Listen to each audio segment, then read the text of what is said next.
Hey there, crafty friends. Welcome back to my channel and my craft room. I'm Kelly Wicker and I'm so glad to have you here with me today.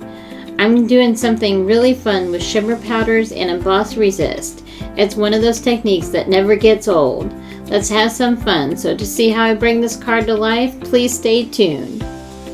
Alright y'all, I'm back from vacation. I'm sorry for being a little MIA lately, but my husband and I needed a reset, so we packed our bags and took off on a week-long Caribbean cruise. And it was just what we needed, y'all. We love to go cruising. I don't know about you, but that's our kind of vacation. So we enjoyed sunshine, delicious food, tropical drinks, and some wine, maybe a little too much wine. And yes, we even got to play with monkeys. I was totally nervous at first, but oh my gosh, they were so stinking cute, y'all. I'm still not over it. I had planned to film a little on the ship, but honestly, I just decided to be present and not worry about YouTube for a bit. This is my job after all, and I just needed the break. I also want to give a huge shout out to Lynn, our pet sitter, for loving on our fur babies while we were away. She's a great friend and always there for our dogs when we go out of town. I don't know where we'd be without her. So knowing they were in such good hands made it easy to fully relax. So thank you, Lynn. Now that I'm back and recharged, I've got lots of new Spellbinders goodies to dive into. And I'm kicking things off with the April 2025 Clear Stamp and Die of the Month club called Send and Seal, and the Embossing Folder of the month called Perforated Stamp Edges. Perforated Stamp Edges. Big thanks to Spellbinders for sending these my way to create with. Stbefore we jump in, I wanted to show you the two cards I made this month for clubs. Alright, here they are. So on the left, I made a fun grid style card using the Clear Stamp and Die of the month, along with the Embossing Folder of the month. And then on the right, I made a vibrant emboss resist card featuring Nuvo Shimmer Powders. Super fun, y'all. If you've never tried these powders before, they are pure magic. No two backgrounds will ever turn out the same. They're super fun and full of shimmer, especially when paired with white embossing powder for the emboss resist technique that I'm going to do today. I'll point out any other tools and supplies as I go along, and everything will be linked down below, including my Spellbinders affiliate links and a few Amazon links for your convenience. If you enjoyed this video, please give it a thumbs up, leave a comment down below, and subscribe if you haven't already. I'm so happy to be back crafting with y'all, so let's jump right into the card making fun. Okay, so here's a quick rundown of the supplies you'll need to do the emboss resist technique. You'll need a clear embossing ink pad like Versamark, white or clear embossing powder. I'm using white today. Maybe some tape to hold down the cardstock, that's what I was showing there. An anti-static powder tool to prevent stray powder. Watercolor paper, it holds up well for this technique. Your favorite stamps, outline images work great.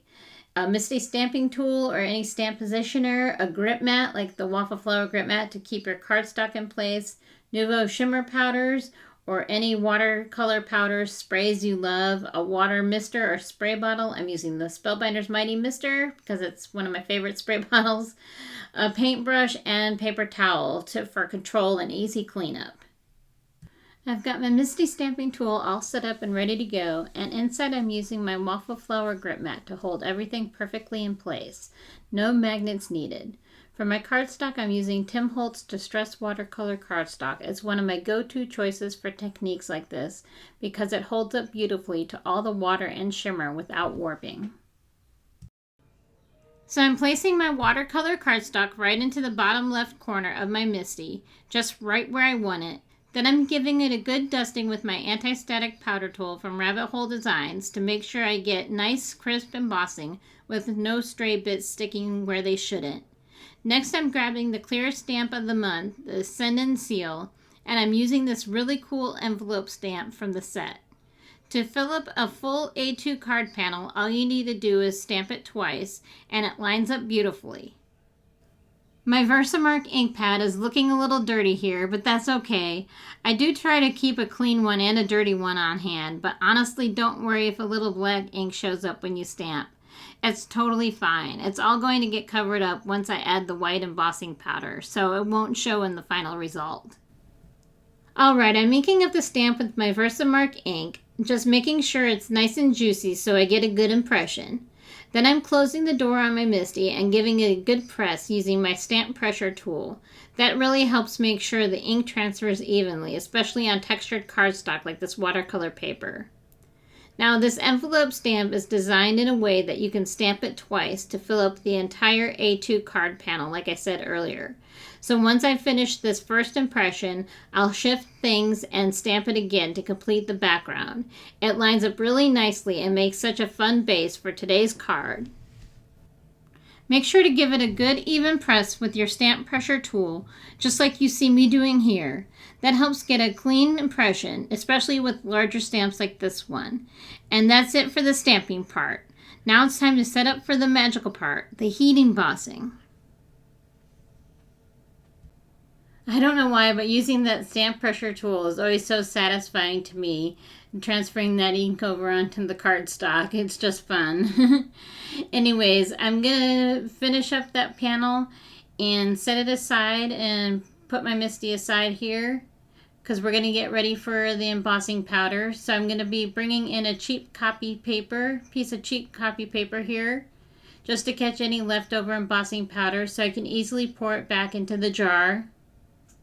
I'm going to place my stamped card panel on top, and then I'm going to grab my white embossing powder from Hero Arts, and I'm going to generously pour it over the entire card panel. You just want to cover the whole panel. So you want to make sure that the clear ink is fully covered. Once you've covered the whole card panel with embossing powder, go ahead and tap off the excess. I like to give the back a couple of firm flicks and taps just to knock off any stray powder, especially around the edges. If you still see any specks where you don't want them, just use a dry paintbrush to brush them away gently before heat setting. Now before I bring in my heat tool, I always like to let it preheat for about 20 to 30 seconds. That helps it get nice and hot so it melts the powder quickly and minimizes warping on your cardstock. Then I'll go ahead and heat set the entire panel, and you'll start to see the powder turn from dull to shiny, and that's how you know it's done. Now before you start heat embossing, make sure you have something to hold your card panel with, like a pair of tweezers or a clothespin, because that heat tool can get really hot. Ask me how I know. Let's just say I've definitely learned that the hard way a few times. So save your fingertips, friends, and use something to hold onto your cardstock while you're heat setting. Alright, now I'm just running my heat tool over the card panel and watching the magic happen. You'll see the embossing powder start to melt and turn shiny. That's when you know it's set. It's honestly one of my favorite parts of the whole process. It never gets old watching the powder transform right before your eyes. I like to keep the heat tool moving so I don't scorch the paper or overheat one spot. And remember, don't rush, just take your time and let the heat tool do its thing. This creates that beautiful raised glossy design that resists all the shimmer powder we're going to layer over the top. It's the whole foundation of the emboss resist technique, and it's what makes it pop in the end. So let's talk a little more about the emboss resist technique, because honestly it's one of those techniques that never gets old. The magic is in how the heat embossed areas resist any color you put on top. So once I start adding water and shimmer powders, that stamped image I just embossed is going to stay crisp and white, while all that gorgeous color flows around it. It's such a fun and forgiving technique too. You don't have to be super precise. Just let the water and powders do their thing, and the embossing will reveal itself as the star of the show. It's perfect for bold backgrounds, subtle texture, or just letting your colors shine in a really beautiful way. At first I thought I wanted to hold the cardstock down with a little tape, but I changed my mind since I'm going to be adding powder to the entire card panel. Anyway, and it's all going to get trimmed down later, so it doesn't have to be perfect or taped in place. I'm just going to let the shimmer do its thing and cover the whole background. Okay, now it's time for the exciting part, y'all. I'm bringing in the shimmer powders. I've had these in my stash for years, and they are just so fun and magical to use. I recently ordered some new colors because I've only had these four, so I ordered some more off of Amazon. The colors I'm using today are Cherry Bomb, Solar Flare, Blue Blitz, and Storm Cloud. Such a gorgeous mix of warm and cool tones, and wait till you see how they blend together, y'all. Just a little reminder, a tiny bit goes a long way. You only need a light tap when applying the powders. Don't squeeze too hard or it'll puff out everywhere. Ask me how I know. And yes, it's going to look a little like a hot mess right now, but just wait. The magic really happens once we bring in the water, y'all. Okay, I'm just finishing covering up the card panel here, and I think I mentioned this earlier. I know I did, but it's worth saying again. Just remember, no two backgrounds will ever turn out the same when you're using the shimmer powders. And honestly, that's what makes this technique so fun, y'all. I just like to randomly sprinkle the powders around the panel, no rhyme or reason, just let the colors land where they may. It creates such a unique and organic background every single time. You really can't mess this up, y'all. Okay, now we have some more fun going on here. It's time to activate all the shimmer with the water. So I'm bringing in 2 spray bottles to show you that you can use. You can use the Distress Sprayer or the Spellbinders Mighty Mister. I end up using the Spellbinders Mighty Mister since I'm using, well, Spellbinders products today. So that's my choice, and I love this Mighty Mister spray bottle. It soaks up the paper really nicely. I just like to start off by spraying from a little distance so I can see how the powders begin to react and move. If I want more blending or more movement, I'll go in with a few closer sprays or even tilt the cardstock. I don't really tilt the cardstock here because I don't really need to. It's covering up the paper nicely. So just soaked it up. And this looks like a hot mess too, but once it dries, wait till you see when it dries. And if any areas feel like getting too muddy or too heavy, I just dab it lightly with a paper towel or guide the color with a paintbrush. I don't do that part, but I do use the paper towel to help clean up the mess here. And then it helps give you a little bit more control. But honestly, part of the fun is just letting the powders do their thing. Once I'm happy with how the powders are sprinkled and I've misted the panel, I just let it do its thing.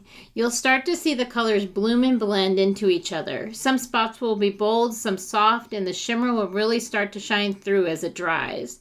You can let it air dry if you're feeling patient, or you can speed things up with the heat tool. Just make sure to keep it moving so you don't overheat one spot. As it dries, the embossing will resist all that color and really pop through. It might look a little wild at first, but trust me, once it's dry, you'll see the beautiful texture and the detail come to life. This is the part where the background really starts to show off. Now, sometimes the cardstock will warp a bit with all that water, and that's totally normal.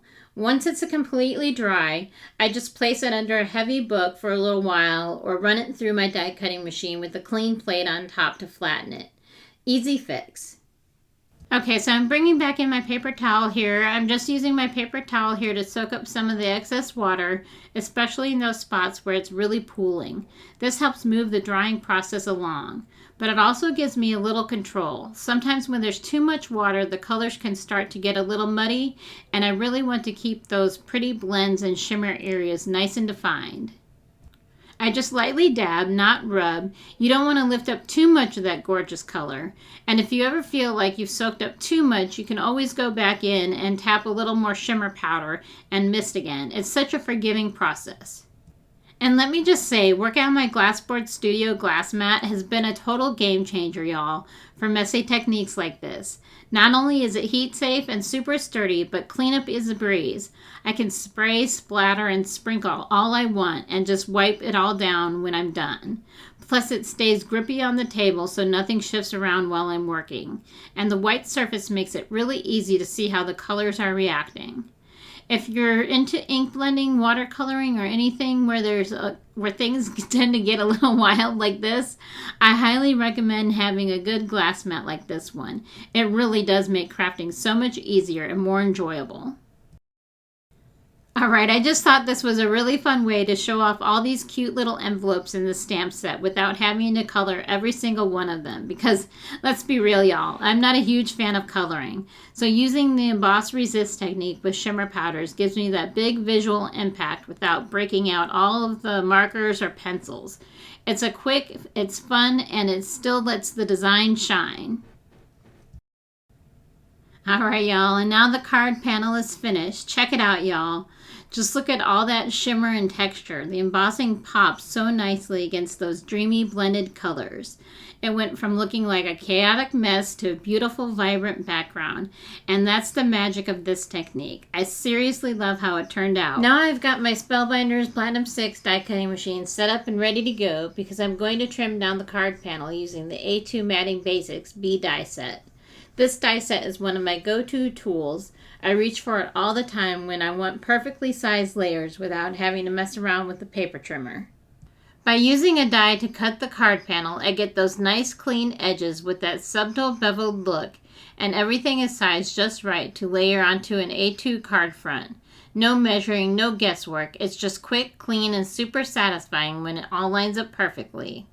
I'm using the largest die in the set, the B set, here to trim down my shimmer panel, so I'll have a nice black border around it once I'm at it. These layering dies come in so handy when you're working with the backgrounds that you want to frame or spotlight. Plus they give everything that polished professional finish. It's time to bring in the embossing folder of the month called Perforated Stamp Edges. I'm running my black onyx matte layer through the Platinum 6 using the universal plate system, following the setup for a 2D embossing folder. Remember, this is a 2D, not a 3D. This adds a really fun textured detail that works perfectly with the envelope theme from the stamp set. There's the card panel. Okay, so I'm bringing back in my MISTI stamping tool because I'm going to heat emboss the sentiment. The sentiment is from the clear stamp of the month for April. I thought white embossing on black cardstock would tie in really nicely with the design. It adds a clean, bold look that coordinates with the black matte and really makes the sentiment pop. So I placed my black cardstock onto the MISTI right on top of the waffle flower grip mat to keep it in place. Then I treated it with my anti-static powder tool, super important to keep those stray specks from sticking. Next I inked up the sentiment stamp with my Versamark ink, stamped it down, and then poured on my Hero Arts white embossing powder. Before heat setting, I always like to go in with a dry paintbrush and gently brush away any stray bits of powder to keep the embossing crisp and clean. Alright y'all, as I finish putting this card together, I just want to take a moment to say a big old thank you to each and every one of you watching. Whether you're a longtime subscriber or this is your very first video, I truly appreciate you being here. Your views, your likes, your sweet comments, it all means so much to me, and it's what keeps me inspired to keep creating. I'm also getting super close to my next big goal, y'all, 1,000 subscribers. I'm so excited and honestly kind of in awe that this little channel has come so far.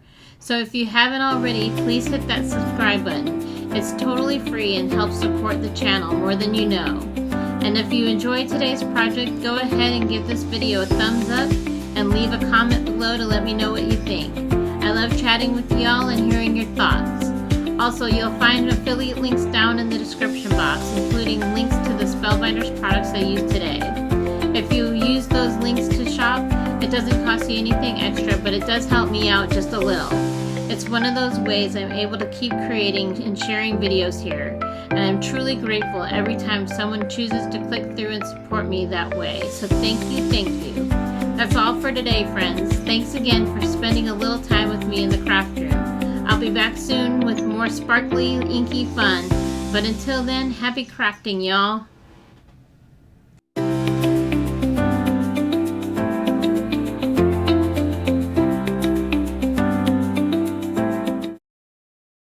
Ciao for now.